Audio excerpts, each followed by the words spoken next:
Hi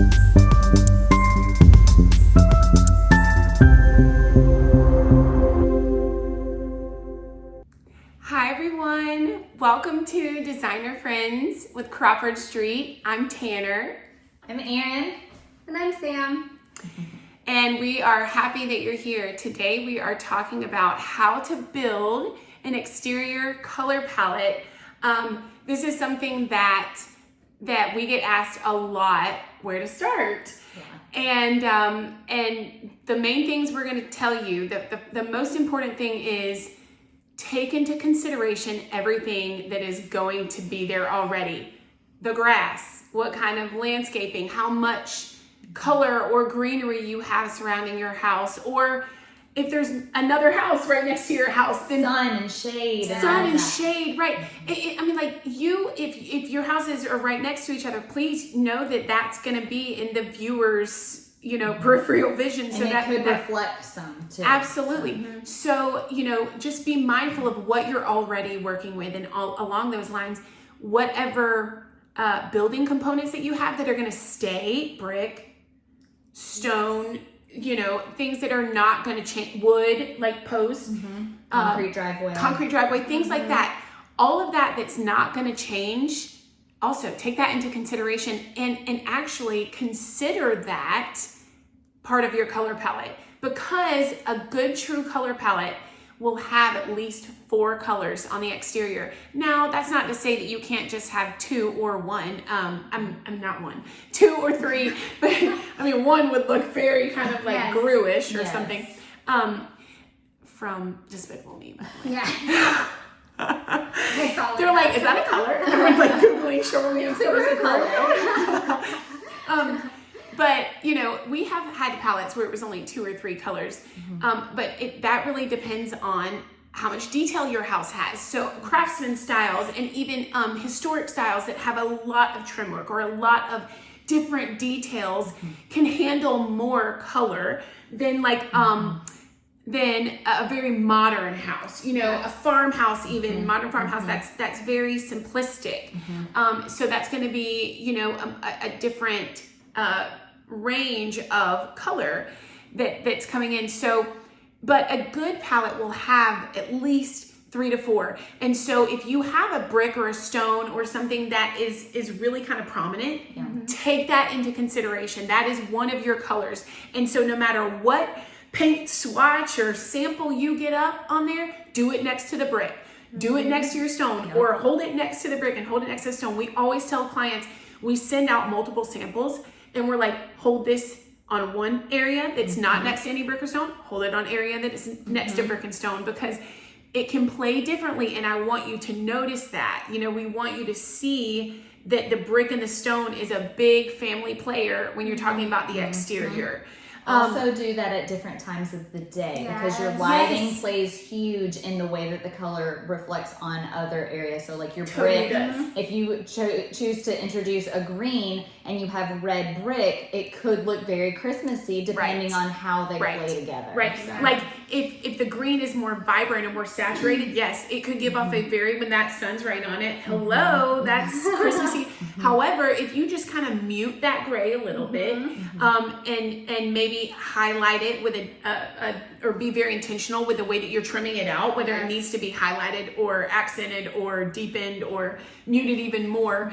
All that comes into play. That's such a great point, because that really goes right into it, is view the colors with your brick and stone, at all times of the day. Keep that swatch stuck up, because I don't even know why that was funny to me, but you will see that it changes throughout the day. If you happen to see it, or there happens to be a storm that day and it gets cloudy or overcast, you're like, it turned purple. It turned purple. But I also think about just the exterior lights you have on your home. Exactly. That's a great point. Street lights, all of that.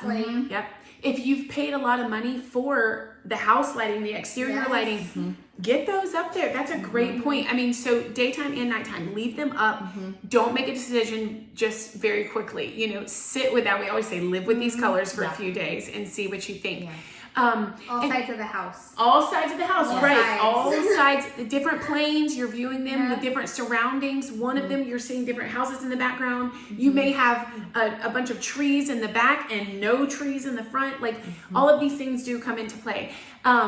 And sometimes like the back is heavier wooded because there's a big deck or whatever, and the front doesn't have any wood, and you're like, so remember that wood, even in the back, is one of your colors. That's a player you need to consider. And then in saying that, so if you're starting off and you don't have brick or you don't have stone, so you're not really having to match anything, and if you do a brick or stone, find a good main color. Whatever you're drawn to. Is that white? Okay, great. Now we still have 140 whites that we could choose from. Yeah. But at least you've narrowed it down to white or light, right? But if not, medium, okay. And if not, if you want to go dark, great. So then find and discover or search or Pinterest or look up or think about, look up inspirations on whether you want your trim to contrast or to just kind of highlight and define that color. So whatever that color may be, if it's light and you want a contrasting trim, you need to go either medium or dark, right? But if you want a subtle difference, stay in that light to medium zone. Same thing, if you're dark and you want a high contrast, go light, make sure your light is light, and build your trim according to how you want that accentuated. Do you want, if you had when you're coloring and you're thinking, do I want to highlight it in black or do I want it to have, how do you want that main color to then be accentuated? So now you have a pair of colors. And if that's where you stop because you have a brick or a stone or your house just only calls for 2 colors, really, then great. If not, do you want a stepping stone into that color? So do you have such a contrast between the two that you need a marrying color? Then that's a great place to use that. Or think about, do you have a roof that's very dark and then you have a thing that's very light and you're still wanting light house? Well, then maybe just the gutters need to be a marrying color, even though you want everything else to be light. If you have such a stark contrast from that dark roof to that light house, you're actually doing that lightening up a disservice by not giving it kind of a stepping stone into that dark. That stepping stone can ground your colors and make it makes it cohesive, and it makes it look like it belongs, and it's supposed to be that drastic because that marrying color is normally a medium tone, right? And it just kind of softens the contrast and makes it just feel cohesive and married together.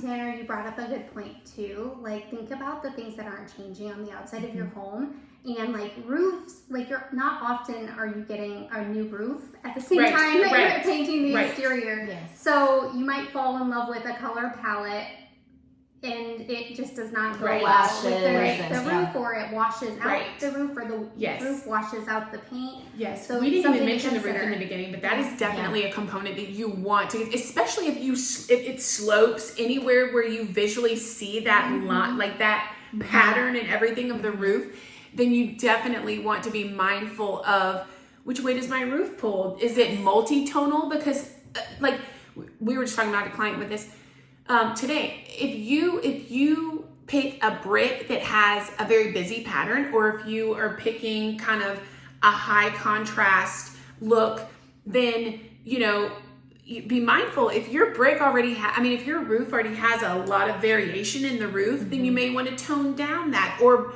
make your contrasting colors in bigger groupings so that again it doesn't feel so busy. So that was a great point. So when you are considering any building components that you have, and then you're starting off with your main color that's going to pull from that, or just you're starting with your main color, right?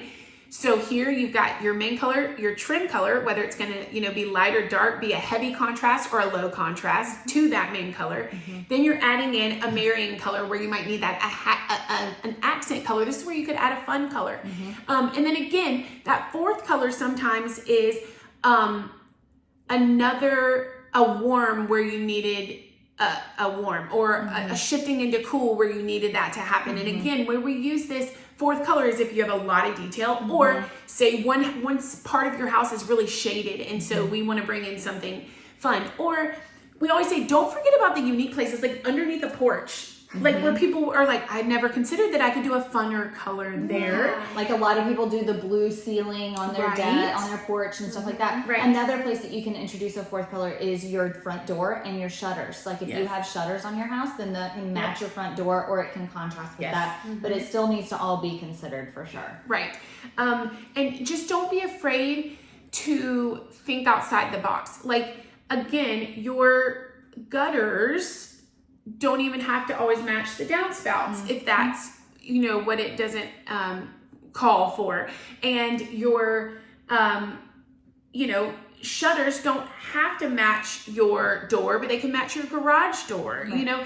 There's the really what you're trying to do is, once you now have this, you feel like you have a rounded out color palette, like you have a main color, a trim color, some sort of marrying color, and if you need to, a fun accent color or whatever. Where do these pieces go, right? So many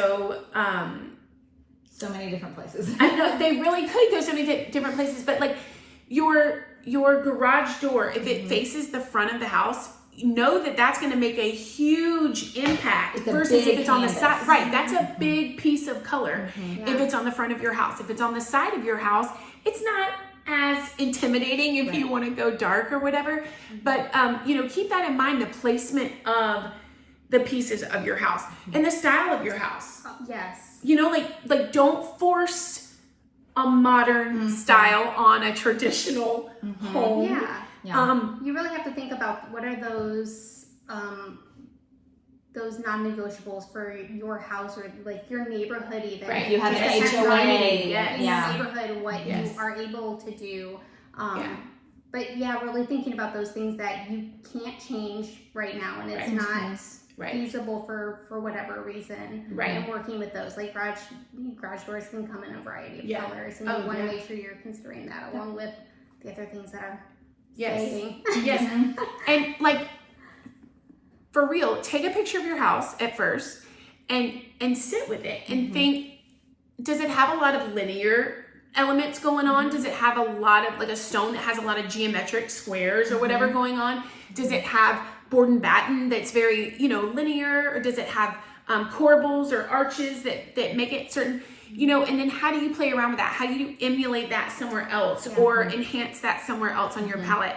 Or highlight that, or brighten a dark area or deepen something or use color to merge two areas that you didn't want to be as noticeable. Yeah, you didn't want them to necessarily stand out. You wanted them to work together. So like if you have a stone feature, but you want it to like coordinate with the piece that connects to it around it. You find a color that doesn't match it, but like coordinates well with it and is the same tonal range where it's warm or cool. Right. And if you have questions, guys, please feel free to send us a picture and reach out, ask us. We'd be happy to guide you as best as we can and send you out some samples for yourself, like we said, to live with them. And then think about, how would I then use them?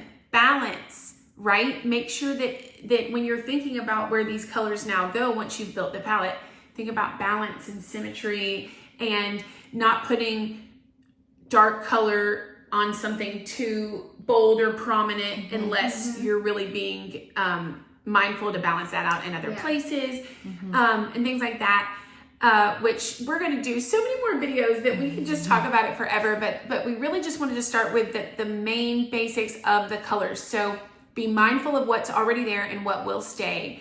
Be mindful of your house's style and your HOA or your neighbors or your surroundings, your landscaping and everything like that. Be mindful of all of that and then start with your main color, the color that you're drawn to, the color that just speaks to you, that you guys both agree on. Like wherever you land on that one color, start there and then think, do I want this to be accented and white or by a high contrast or whatever, or do I want this to kind of be more subtle? And again, that's where you look at your lines on your house. Do you like that geometric effect? Do you want the lines to be softened because you don't like it so much? So really that trim is the most important color you pick in comparison to that main color. So the main color is the one you love. The trim is what you need that to do, you know, that complement to it, that partner to it. And then, like we said, how do we marry that into the building component that's there, or how do we marry that into your surroundings? How do we marry that into even decor? You know, and you know, where does everything go? And remember, there's so much in the details. Oh yeah. Like when you're just looking at colors, remember that you do have all your building components too, but then you're going to have some lighting, and you can have pretty metal there, and you're going to have potted plants if you want, or you know, just don't forget, like even on your garage doors, like you were talking about, you can add those magnetic hardwares.